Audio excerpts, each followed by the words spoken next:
Elara, barely 22, spent her days navigating the bustling, sun-baked streets of Manila, her nights filled with melodies only she truly believed in.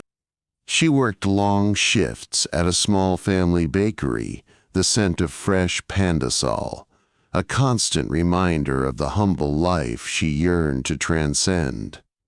Many in her community saw her aspirations as fanciful, just another young woman dreaming impossible dreams beyond their crowded city limits. They chuckled gently when she spoke of grand stages, especially ones as distant and foreign as those in Russia. Yet within her quiet determination, a powerful resolve simmered, fueled by the unique song that echoed in her soul. This wasn't just a hobby. It was an urgent, unspoken promise she made to herself, a defiant whisper against the tide of everyday skepticism. Could a simple voice from Manila truly resonate across continents and conquer a world so far away? Elara's days were a dance between the demanding reality of the bakery and the urgent call of her music. Every spare moment, she meticulously refined the unique song that pulsed within her, a melody unlike any heard in their local cafes. This particular composition was her secret weapon, a blend of Filipino soul and global ambition, too precious to share widely yet. She knew many considered her devotion to this abstract art a youthful folly, a distraction from the tangible demands of their humble existence. The weight of their unspoken expectations pressed down, a constant reminder of the security she was expected to seek. Still, Elara believed her song held a universal language, a bridge waiting to be built across vast cultural divides.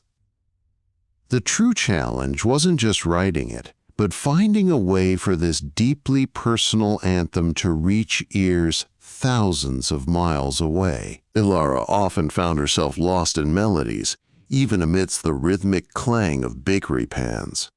Her flour-dusted hands would instinctively trace imagined piano keys on the worn counter. The older women in the kitchen sometimes cast knowing glances, their silent judgment a heavy weight.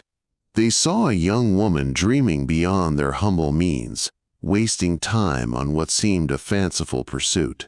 Yet Elara's resolve hardened with each unspoken criticism, fueled by an unwavering belief in her song's power.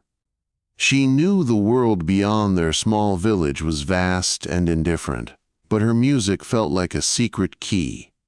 The question remained, how would a simple bakery girl from Manila ever unlock those distant, echoing stages? Elara's life in Manila was dictated by the bakery's demanding rhythms, far from the music in her soul. Her flour-dusted hands toiled daily, fulfilling endless tasks, leaving little for her true aspirations. The older women's quiet judgment intensified, a constant reminder that her musical dreams were impractical. Still, Elara secretly hummed her melodies, a quiet defiance against her village's expectations. Formal music education was an unattainable luxury, far removed from her family's humble circumstances. She practiced on worn counters, fingers tracing phantom keys, her passion an ember refusing to die. How could a bakery girl from Manila ever reach those distant, echoing stages with only her unwavering song? Elara's life in the Manila bakery continued, a relentless cycle of dough and demanding customers. The older women's silent judgment felt heavier each day, stifling her quiet, defiant melodies. Every flour-dusted hand, every endless task cemented her reality, far from any distant stage. Her secret hums became a quiet act of rebellion against the village's unwavering expectations. The thought of formal training remained a cruel, unattainable luxury, a world away from her humble life. She practiced on phantom keys, her passion an ember, yet the path forward remained entirely obscured. Could a bakery girl truly conquer the immense distance between Manila's heat and Russia's grand stages? Elara's world remained the Manila bakery, a relentless cycle of dough and demanding customers. Each day brought clattering pans and the older women's silent judgment, cementing her predetermined path. Her quiet melodies, once secret, now felt like fragile defiance against rigid village expectations. The dusty hall's worn piano became a mythical symbol of the musical world she craved. She traced phantom notes on the flour-dusted counter, her fingers aching for real keys, for any sound. This internal struggle intensified as family hopes for stability pressed down on her artistic spirit. How long could her true voice stay hidden under the demands of a life not her own? Elara's fingers, usually nimble with dough, now trembled, a silent tremor echoing her profound internal unrest. The bakery's stifling heat and constant clatter became an unbearable reminder of her predetermined path.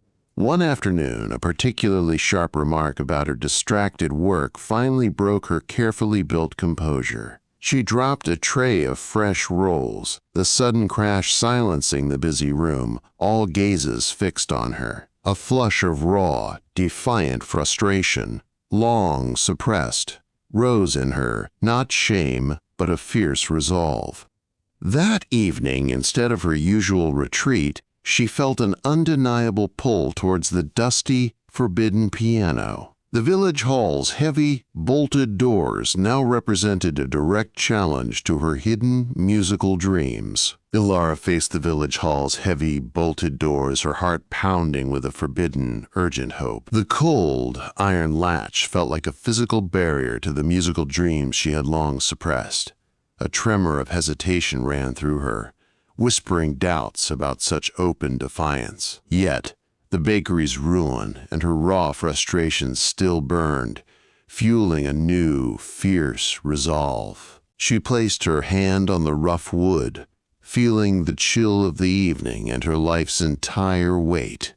This wasn't just about a piano. It was a desperate plea for a different, unknown future. Taking a deep breath, Elara pushed against the door, unsure if it would yield or remain forever shut. The heavy door of the village hall finally groaned open, revealing a cavernous, dusty interior. Moonlight struggled through high, grimy windows, illuminating a solitary, shrouded shape. Her breath hitched as she recognized the grand, silent form of the forgotten piano, keys hidden beneath a thick sheet. For years, its presence had been a whispered legend, a symbol of forbidden artistry in a village valuing only practical labor. A cold draft swept through the hall, carrying the faint scent of old wood and dormant dreams. Slowly, Elara approached, her hand trembling as she reached out to pull back the heavy cover. She knew this moment, this defiant act, marked an irreversible turning point in her quiet, predictable life. The dust motes danced in the slivers of moonlight as Elara's fingers traced the cold ivory keys, a silent promise whispered in the cavernous hall. For the first time in decades, the oppressive silence of the village was about to be challenged by a sound long forbidden. Her heart pounded against her ribs, a frantic drumbeat against the overwhelming fear of discovery that tested her resolve. With a deep, shuddering breath, she pressed down, and a hesitant, slightly out-of-tune note echoed through the ancient space. It was a raw, imperfect sound, yet it resonated with a defiant beauty that sent shivers down her spine. Each subsequent chord she played, though faint, chipped away at the oppressive quiet that had defined her existence. But as the music began to swell, a faint flicker of light appeared beneath the hall's heavy wooden door, signaling that her act had not gone unnoticed. Elara froze, her fingers hovering above the keys as the light beneath the door intensified. The defiant echo of her music was silenced by the sudden suffocating quiet that pressed in. Every instinct urged her to flee, to abandon the piano, and vanish into the shadows. But a stubborn defiance rooted her to the spot, even as the heavy latch began to click. She had broken a generations-old silence, and the weight of her act settled upon her. The door creaked open slowly, revealing not the group she feared, but a single cloaked figure against the dim village lights. Who stood there, and what consequence awaited Elara for her forbidden song? Elara's breath hitched, the figure now fully silhouetted against the pale village light, filling the doorway. The air crackled with the unspoken weight of generations, a silence she had dared to shatter with her melody. Her heart hammered, a frantic drumbeat echoing the forbidden song as she braced for the inevitable condemnation. The cloaked individual stepped further into the room, their face still obscured by deep shadows, radiating unsettling authority. No anger or judgment was immediately visible, only a stillness more profound than any outburst she could have imagined. Elara felt eyes upon her, scrutinizing the ancient piano that stood as a testament to her rebellion. The figure slowly raised a hand, a single low word escaping their lips, leaving Elara to wonder if it was a warning. Elara's breath caught as the cloaked figure, the village matriarch, revealed a face etched with generations of tradition. Her single, low word, silence, was an unyielding command, condemning Elara's rebellious melody without a trace of doubt. This was the feared escalation, a public challenge to Elara's identity, now amplified by the matriarch's imposing presence. The matriarch's hand rose slowly, pointing decisively at the piano, demanding its immediate and permanent removal from their home. Elara felt the immense weight of ancestral authority, her defiance utterly dwarfed by the matriarch's absolute resolve. An ultimatum followed: abandon her music and embrace their customs, or face complete exile from the only home she knew. The matriarch decreed The matriarch's unyielding decree now resonated through Elara's very soul. Her family stood paralyzed, caught between ancient loyalty and their daughter's spirit, faces etched with silent despair. Elara's hands, though still, ached for the piano's keys, a rebellious echo against matriarchal resolve. The village elders, observing from shadows, nodded in grave affirmation, solidifying collective will against her art. This escalating conflict transcended a mere instrument. It was a battle between generations, identity, and her very essence. The piano's imminent removal at dawn sealed the ultimatum, forcing Elara towards an unimaginable decision. Would she yield to tradition's silence, or find a voice for her song defying the village's ancient borders? Elara spent the long night awake, the ultimatum echoing in the quiet darkness of her small room. Every ticking moment brought the dawn closer, and with it, the inevitable removal of the piano that held her soul. Her family's silent despair weighed heavily, a palpable grief for the loss they all felt, yet could not voice. The matriarch's unyielding will, reinforced by the elders' grave nods, felt like an impenetrable wall around her future. She knew yielding meant a silence that would break something fundamental within her, a loss more profound than just an instrument. As the first faint light touched the horizon, Elara made a choice, not in words, but in the quiet, resolute set of her jaw.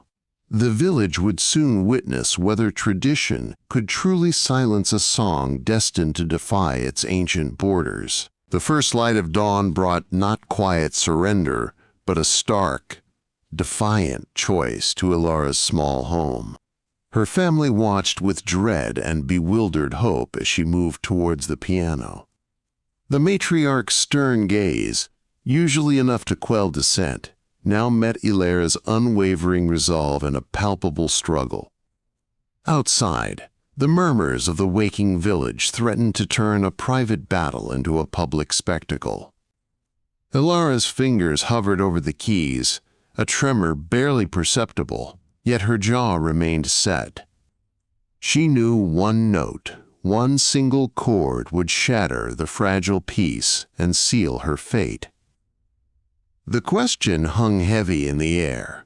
Would ancient silence truly break, or would the song remain trapped within her? The air in the small home thickened, each breath held captive by Elara's poised hands.